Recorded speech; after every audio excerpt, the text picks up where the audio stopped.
moto azoleka na télévision pale nous connaissons les français mais azozwa $1250 $1,250,000 nous connaissons les français po babetela ke maboko po bayebi kobinela ye papa pasi na biso eza nini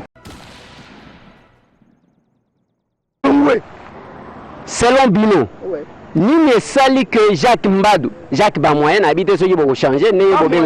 Pas moyen. Nini? Pas moyen. Jacques pas moyen. Pas moyen. Jacques pas moyen.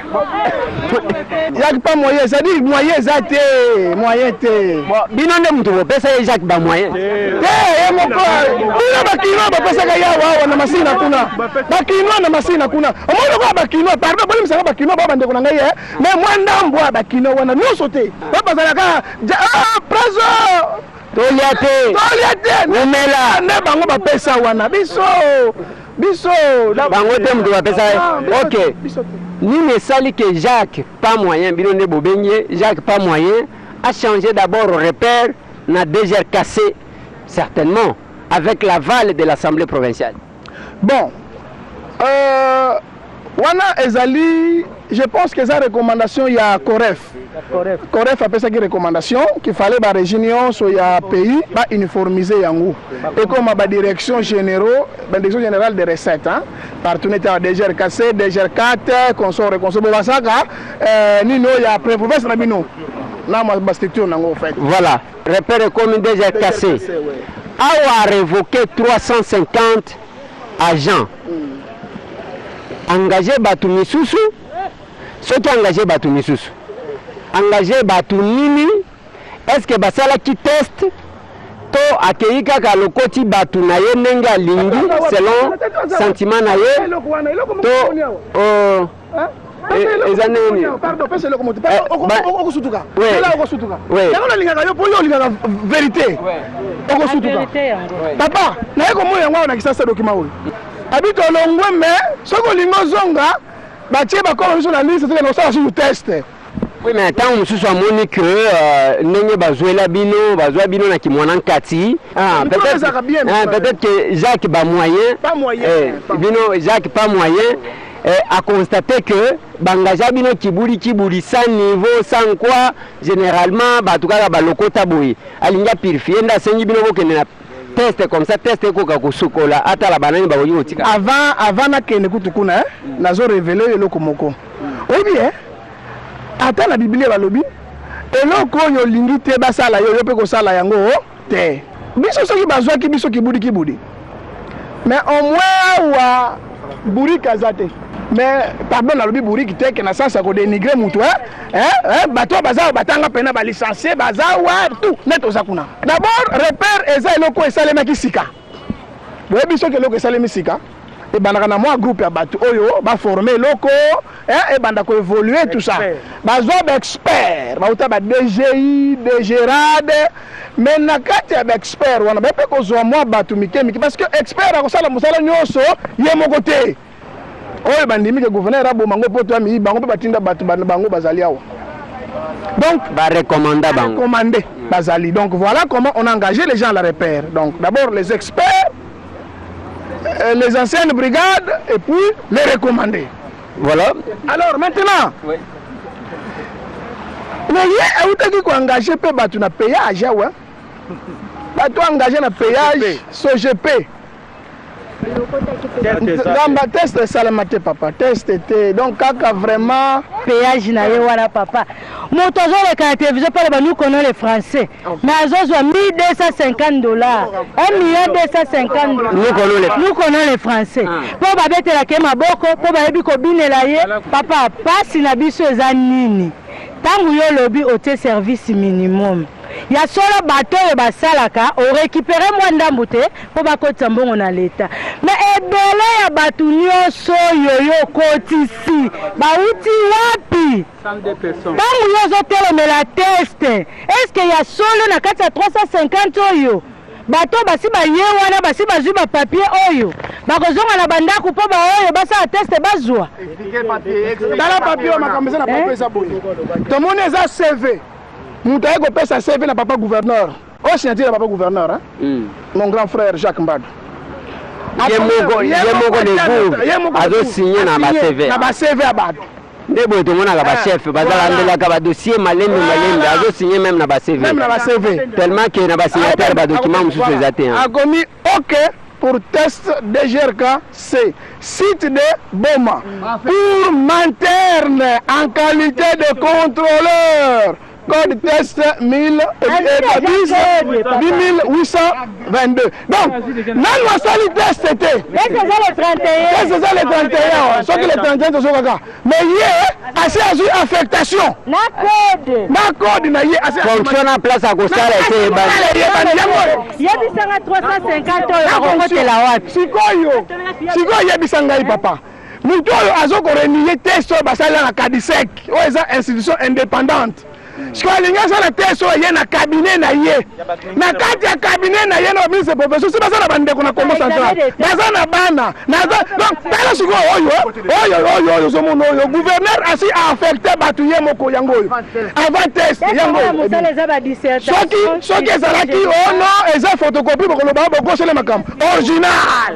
Ndebo to mona ka ba gouver. Omoni na signateur ya gouverneur Jacques Mbado ba document ezate omoni azo signer na ba CV eza bien boye na Kinshasa nomoni bozo koma wa makambo ya dialogue soki ndenge nini d'abord Kinshasa siko bomeki ko réclamer kuna simbi te soki boye na Kinshasa boye panani tozuna ba gaz lacrymogène mandeka ba poto na hôpital na Matadi Pour revendiquer toujours les gaz lacrymogènes. Député provincial na Kasangulu. Député provincial Moussousoula, il va Kasangulu. Asali a déclaré officiellement que ngam na longol bino musala. Alobaki kutu avant même musala salama. Donc on fout une semaine avant révocation na biso, il y a zobele la bagent, miyibi, bolongo ba komi ba chômeur. Et une semaine papi mambo. Et une semaine après nous étions des députés à Kasangulu. Eli à Partini. Eli à parti à Lunda Boululu. Azapé originaire ya Congo central té. Mais le comité na niveau que a déclaré biloko ndengo na miso batu na pleine rue. A bengani batu environnement banda sa na balabala na tourisme pour sa bango. Bolongo pombongo wana ekoki kokota susu na reperte poto longoli bango. Mais awo boya kipona woke ne sala sit-in et pas ya président de la République na premier ministre. Mais pona nini? Bon suki siko awa na place des évolutions. Na to ko banda wa te tozo kende. Baninga musu basa déjà kuna, bake ko déjà mikanda tozo kende. Memorandum mezo kota déjà pona ordre, biso to basa des ordres te. To ye awa pona nini? Le 24 gouverneur abengi biso na ndako na ye. Biso to Monique bon, peut-être papa linga changer décision. Monica ke asali mo ambeba. Bana ba quand même baza bana bon bazonga. Toke kuna papa. Quel mutema makasi to polambula. Le 24 lobi mwana nzamba ko botama. Papa Musengo, tozo ebisa yo papa Musengo, benga mundimi na yo. Et puis mikolo soka na 10 na église bozwa te. Atubele masumu asali biso. Tozala mboka nini? Na tuni na lopango na ye mukolombule zobeta papa. Bongo enseigner na biso. Aisinga mama quelqu'un déjà révoqué yebisanga na mukanda révocation na luka musa esikani. C'est parce que yo boyaji koloba nous connaissons les français. Na koloba ka yango te parce que ngai atangi classe o ya ngai ya malonga so batai dossier na ngai classe na ngeza mosala ngai na salaka emonanaka. Na yo ki bazoloba que bino même makambo komi ya dialogue ça n'a rien à voir, vous a manipulé par l'opposition, des problèmes. Ah, indel mama na kambe suaka yango wana. Ngai pema lokwa na telembo balongolinga musala po mutayebisanga bima na balabala opoza moka ya osimanga na elambake irani ke na balabala ondimi yango po mutu nazoka nzala na libumu mutu mususa ya yebisanga ke yozo yoka nzala bima ke ne oganga aux oppositions non na Congo central lelo ata oza mutu ya PPRD au soutenir le chef de l'état mais ce que binelaka gouverneur T olongo musala donc ata oza mutu ya PPRD au soutenaka comme misa matata ponyo mais soki obinelaka gouverneur te pona ye abambi yo munguna na okomi pona yo okomi munguna yango monaki tata moko za la prison na Congo central awa ngana tala na télé 50 tata wana sa fuko mona ye Daniel sa collègue yanga na TV ngai moko un opposant a critiqué le chef de l'État. On a télé 50, on a télé débat. Dans le Congo central, il y a défenseur, il y a gouverneur, il y a province. Gouverneur de la province, il y a une majorité. Moudouana opposant, il y a Kinshasa.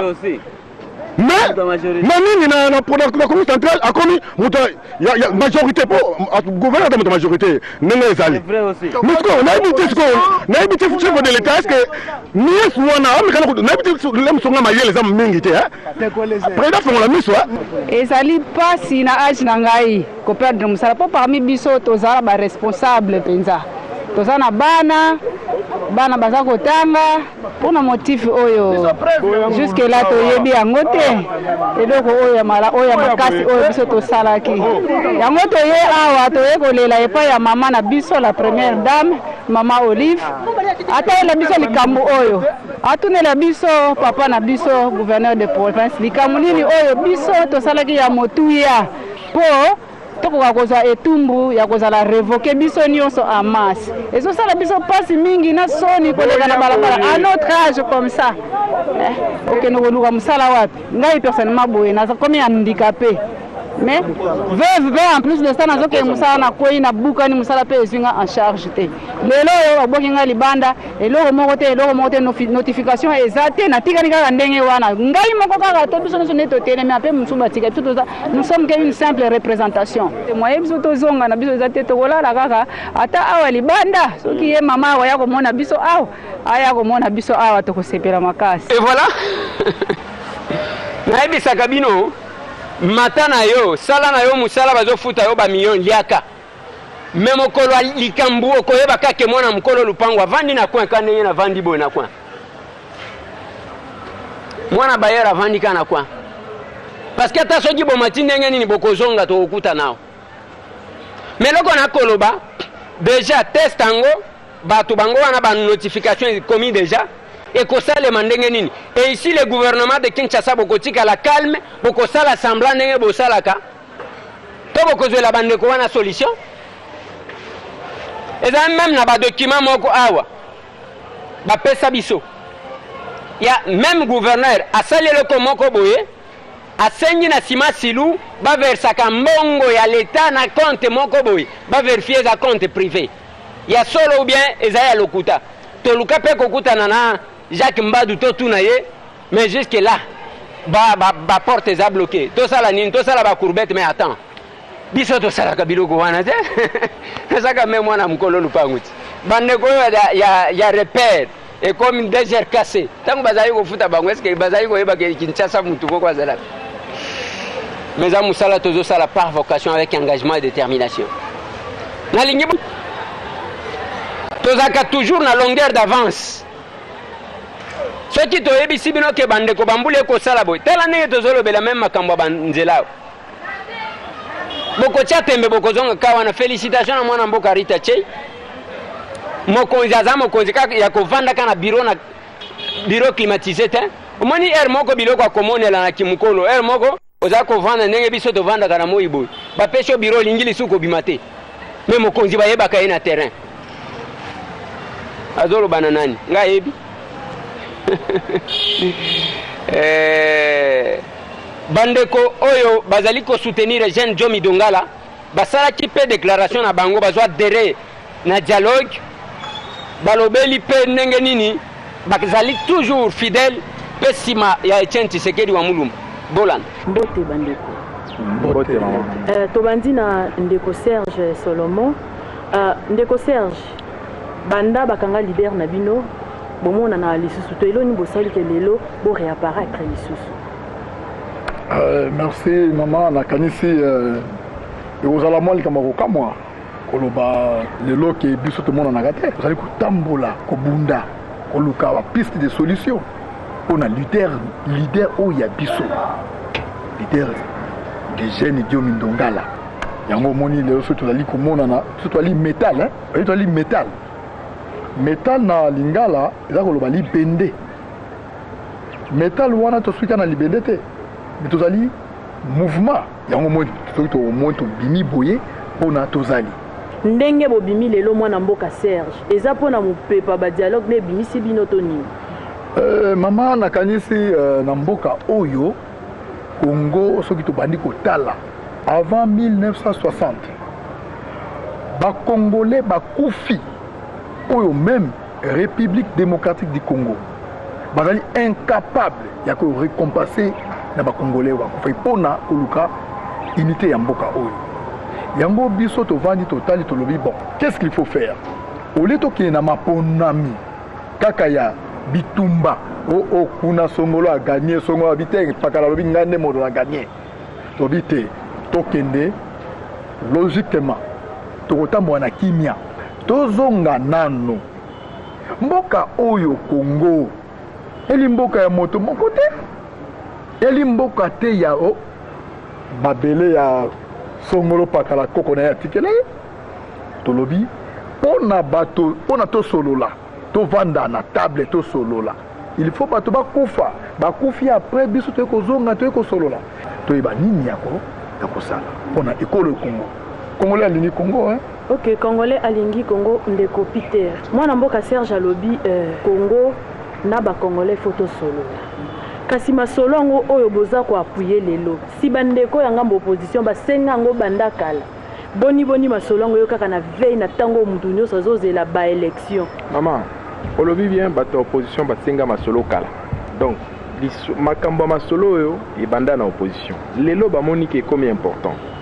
Tolingi kutu tozonga na makambo ele kakala te mboka ezokende na danger lelo situation mboka obino nyonso boye bindenge ezokende alors biso tokondima lisusu te ke batu bakufa o balobi na français l'homme prudent voit le mal de loin bino moko boye bindenge mboko ezokende alors biso tolobi depuis bakoko na biso na bamboka bandaki soki likambo ezali na mboka basangani na butu bapelisi moto bazomela masanga balobi toya autour ya moto poto yoka yango biso tolobi avant danger ekoma biso tolingi tosolola dialogue oyo tolingi tokende eza te ke po topesa mutu moko pouvoir o po boye te tozokende na dialogue po tosolola makambo ya mboka po toboyi bato bakofa biso toza bajeune toza balider ya bajeune yango biso na initiative na biso mutu atindi biso te biso moko lokola constitution permettre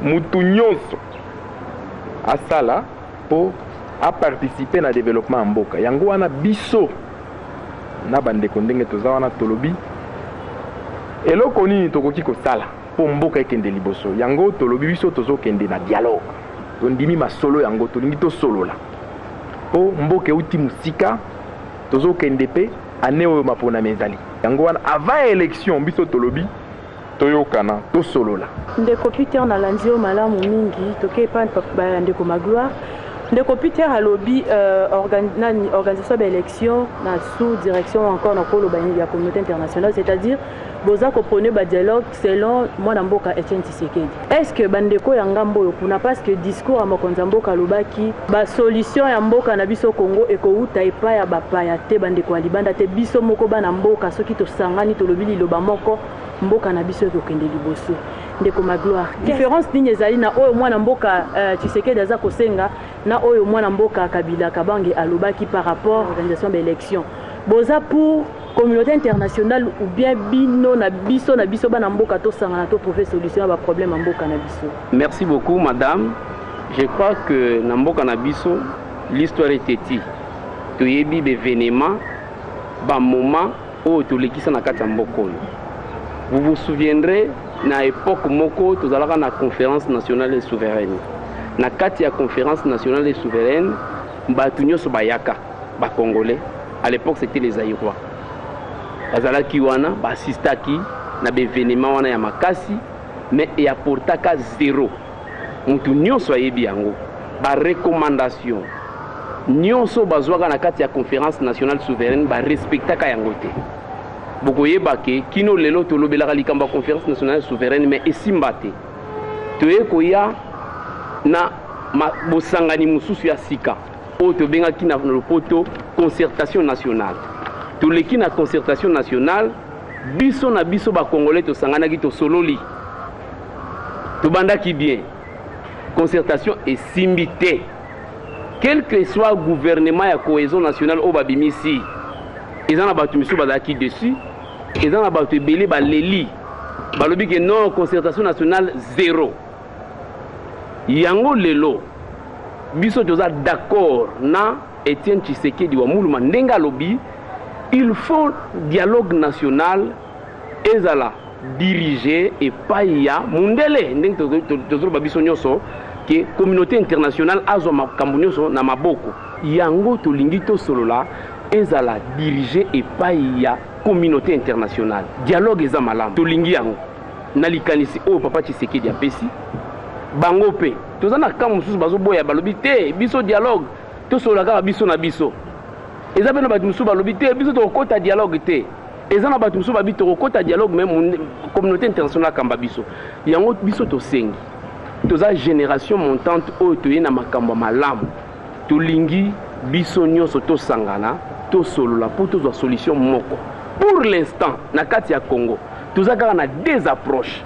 toza na approche électorale na approche ya dialogue siko na deux approches wana nini eza prioritaire pe urgent oyo eza prioritaire pe urgent ezali dialogue pourquoi dialogue soki tosololi te toke kaka na élection na lombango ndenge wana eko affronter quelque chose de mal tozobanga élection te nayebi te na majorité to na opposition banani baobanga élection tozobanga élection te mais tolingi élection moko ezala exemplaire ndeko Magloire oui na lingi na yeba mwana mboka Etienne Tshisekedi ako participer na ba dialogue na ba conditions apesi ya libération ya ba prisonniers politiques ye ayaka soka linga sala pesi condition so linga sala pesi condition et bongo soki ba libérer bango te na ndenge bomoneli ya kokota to akokota te.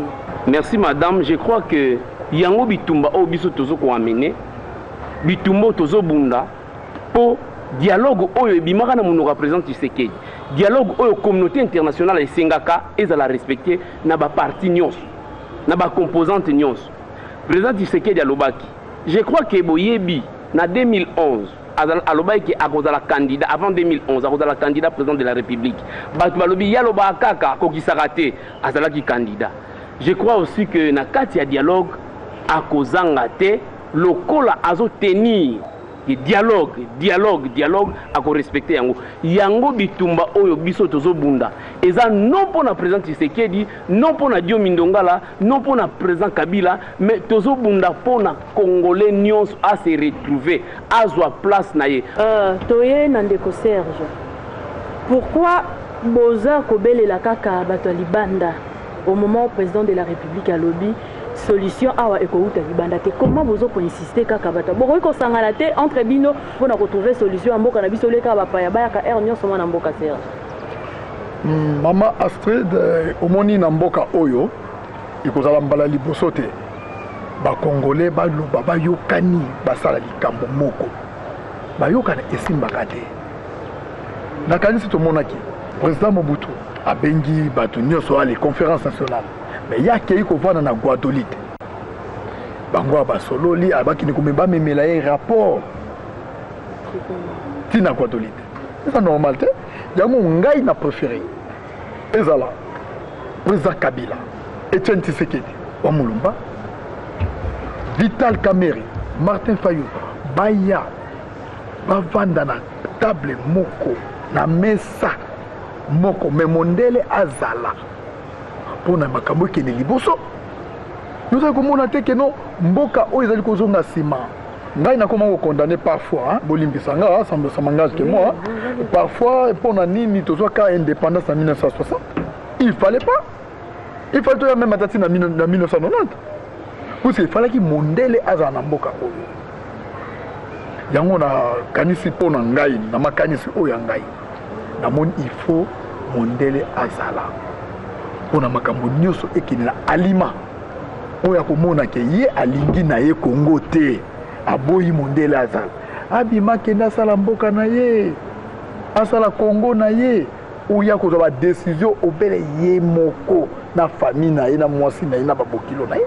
Par rapport ya bandeko na biso oyo ya dynamique de l'opposition balingi atako yoka lisolo ya dialogue na matoi na bango te position na bango mwana mboka Serge oza ko juger ndenge non nakoki koloba te position na bango za mabe position na bango zali malamu soki baza ko tala ba intérêt na bango moko. Mais ce qui est pour l'intérêt à peuple congolais.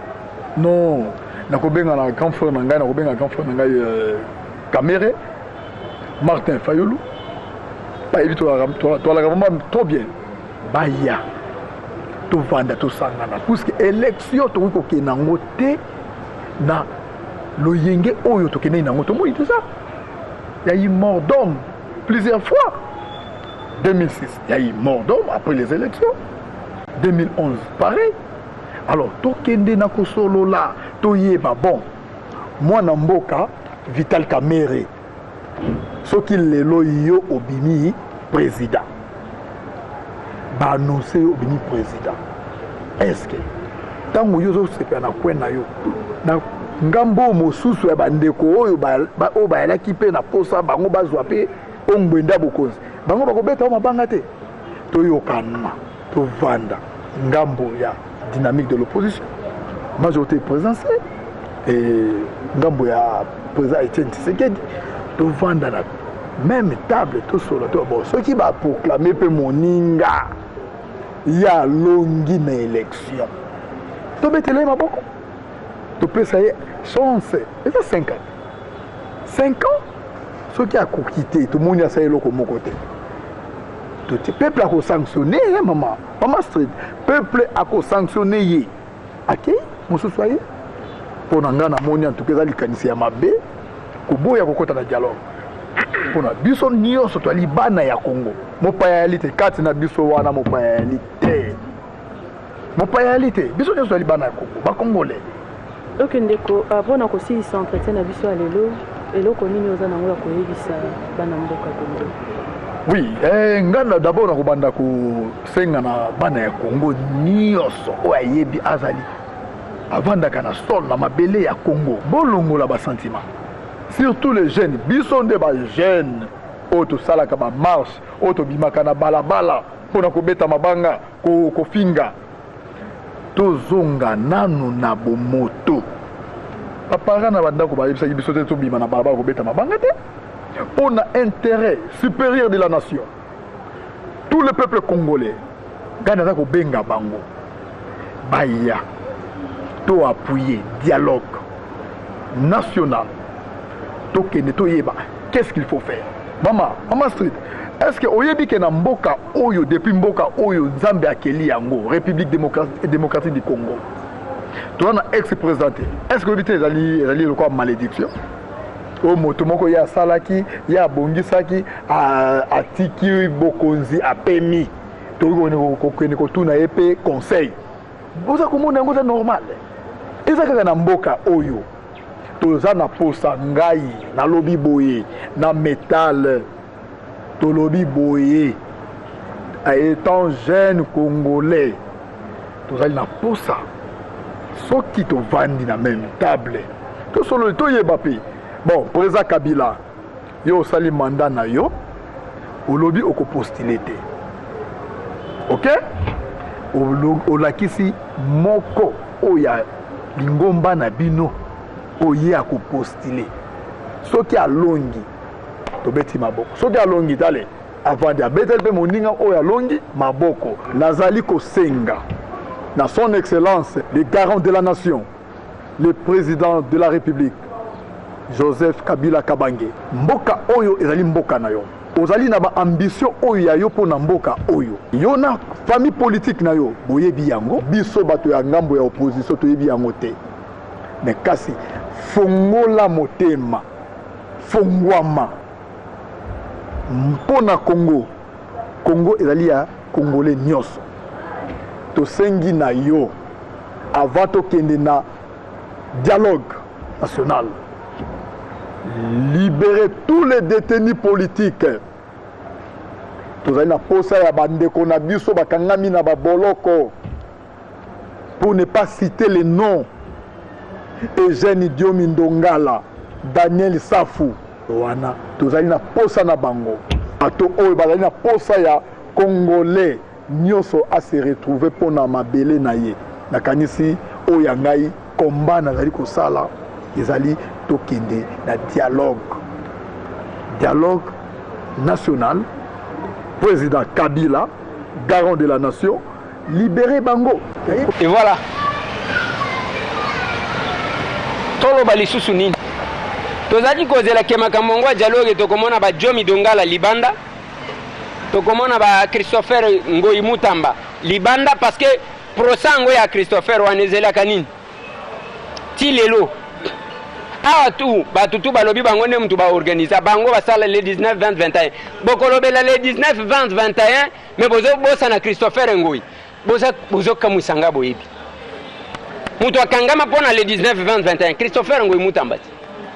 Tokanisa ki tokomona ba honorable Kaviro bande konabiso ba Yves Makwambala otokoloba parce que tant que nous bel même ba mouvement oyo ba yanama ba les citoyens, il ne faut pas que za la mouvement ya kokangisa ka bandeko oyo ba bimana ba famille inconnue bango batikali na boloko bino bokimi wana te papa to tangisa ka pe bato ebele un jour to kotangisa ka bato pays ni na diaspora bi misa mouvement ya ba combattant ndenge zali lelo un mouvement zanga mokonzi okopere na oyo ya ko contredire yo moyen corrompre ye ezate tozaka na longueur d'avance biso. C'est pourquoi na zone ni mabiloko na bino wana te bakenda ko vansaka bino lokola bana mike bazotangisa bino. Biso tokozala ba professeur ya ko enseigner bato. Botika la brancher ezaka masolo parce que tomesana. Tozo pesa bino ba numéro spécial ndenge na lobby. Na makambo etali le 16 o etali mzee Laurent Désiré Kabila. Le 17 o etali Patrice Emery Lumumba, Paul Maurice Okito. Tokosale la bino un plateau surprise. Bokomona famille ya Patrice Emery Lumumba sur le même plateau, famille ya Paul Maurice, famille ya Okito. Balobela parce qu'il ne faut pas ka okende, tosali ka ba cérémonie sukindengwana batika pe banati.